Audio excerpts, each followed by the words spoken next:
The Whistle by Benjamin Franklin. When I was a child of 7 years old, my friends on a holiday filled my pocket with coppers. I went directly to a shop where they sold toys for children, and being charmed with the sound of whistle that I met by the way in the hands of another boy, I voluntarily offered and gave all my money for one. I then came home and went whistling all over the house, much pleased with my whistle, but disturbing all the family. My brothers and sisters and cousins, understanding the bargain I had made, told me I had given 4 times as much for it as it was worth. Put me in mind what good things I might have bought with the rest of the money, and laughed at me so much for my folly that I cried with vexation, and the reflection gave me more chagrin than the whistle gave me pleasure.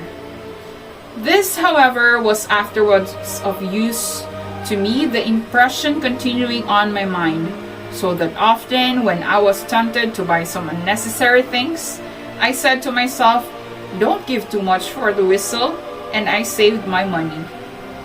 As I grew up, came into the world, and observed the actions of men, I thought I met with many, very many, who gave too much for the whistle.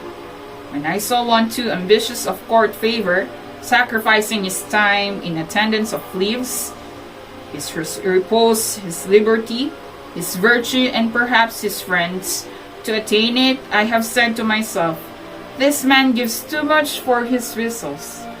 When I saw another fond of popularity, constantly employing himself in political bustles, neglecting his own affairs, and ruining them by that neglect, "He pays indeed," said I, "too much for his whistle." If I knew a miser who gave up every kind of comfortable living, all the pleasures of doing good to others, all the esteem of his fellow citizens, and the joys of benevolent friendship for the sake of accumulating wealth, poor man said, "You pay too much for your whistle." When I met with a man of pleasure sacrificing every laudable improvement of the mind or of his fortune to mere corporeal sensation, and ruining his health in their pursuit, "Mistaken man," said, "You are providing pain for yourself instead of pleasure. You give too much for your whistle."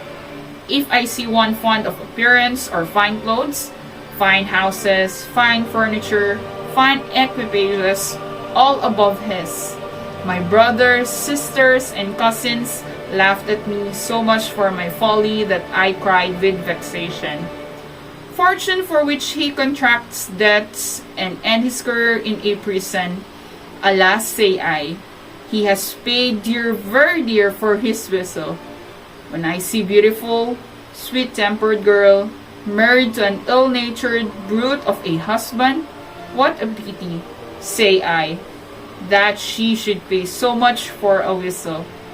In short, I conceive that great part of the miseries of mankind are brought upon them by the false estimates they have made of the value of things, and by their giving too much for their whistles.